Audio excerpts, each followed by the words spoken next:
Hello, everybody. Happy Monday. I hope everybody is doing great. I have got a fussy little baby Jeremiah that I want to let everyone see, and I'm going to be feeding him while we're on here. Not breastfeeding today, but giving him a little bottle.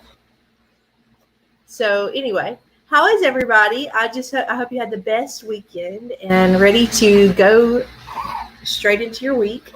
So, today I want to talk about planning ahead. Oh, shoot, it's okay. It's okay, sweet boy.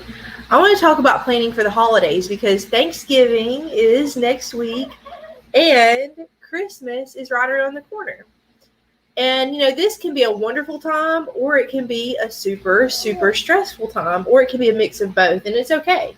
It's okay if it's a mix of both or if you are dreading the holidays or if you're looking forward to the holidays, no judgment here, but I just want to talk about, I've had experiences where I felt like I've done a pretty good job preparing for the holidays and just creating a good holiday season for my family.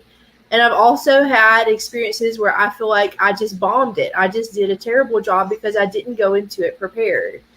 And, over the years, I've learned just a few things that I'd like to share. And I'd also like to hear from you guys in the comments. I'd love to hear from you about, especially with Thanksgiving coming up next week, where are you going to be celebrating Thanksgiving? And what are some of your Thanksgiving traditions? And I'm going to share one of mine here in just a few minutes.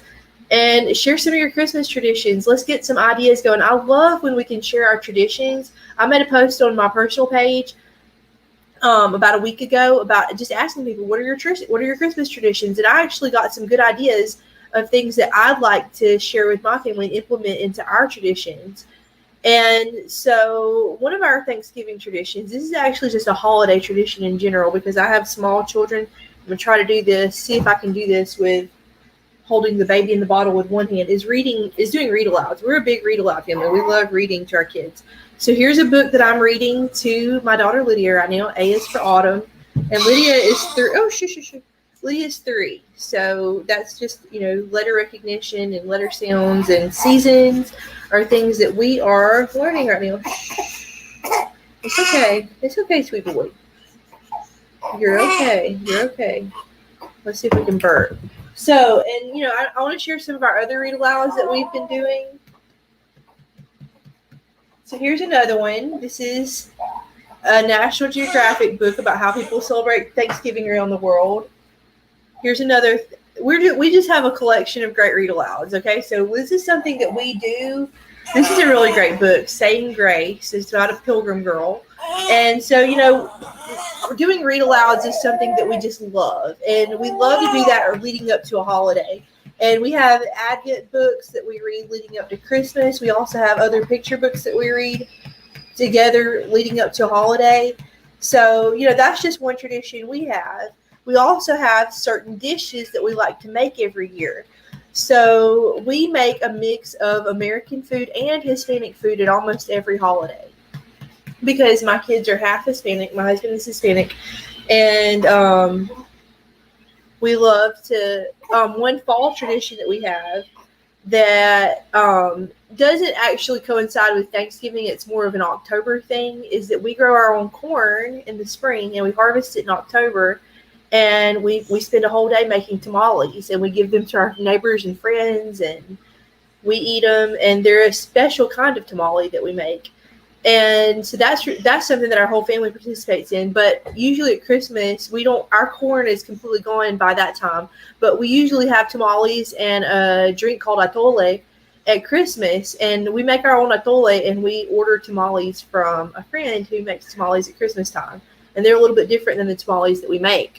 And we have lots of other foods too. We make lots of desserts. One thing that we're going to start doing this year is making cookies for our kids' teachers and letting the kids decorate the cookies. They're old enough that I think that'll be a lot of fun. So, those are just some of the traditions. Also, of course, watching Christmas movies leading up to Christmas and, things that a lot of families do, like decorating the tree together, making ornaments to decorate the tree every year. I just love planning these things out. But here's the thing. Speaking of planning these things out, we can't do speaking from my personal experience, I don't like to overload my calendar at the holidays. It's already going to be busy enough. It's already going to be very busy.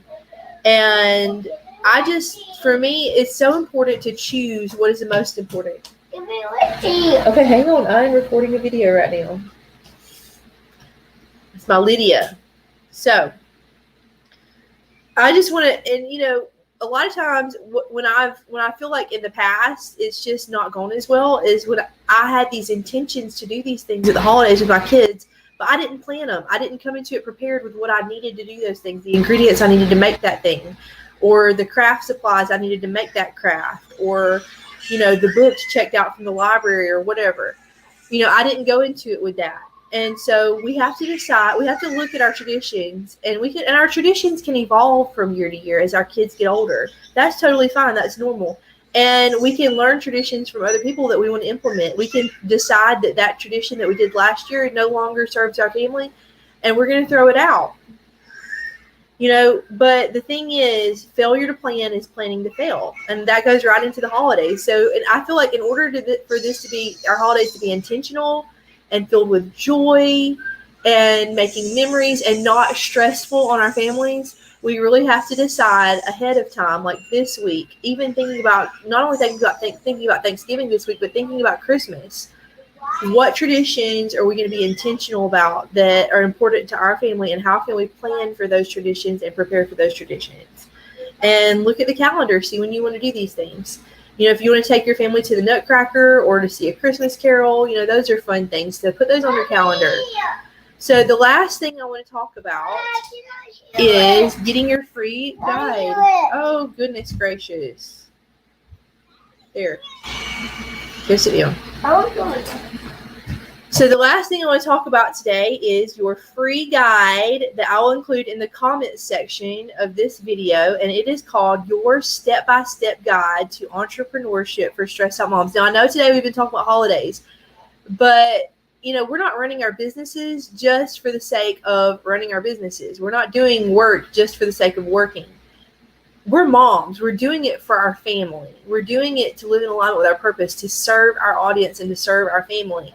But I don't want our businesses to become such a chaotic part of our lives that it takes away from our family, that it takes away from the focus, and it creates more guilt and more stress. So that's why I created this free guide in the comments section of this video, Your Step-by-Step Guide to Entrepreneurship for Stressed Out Moms. Sorry, mom brain right now. As you can tell, I've got a lot going on around me. I've got Lydia, Andrew's asleep, the older kids are at school, and Jeremiah's eating, and Lydia's behind me. So we're going to say goodbye.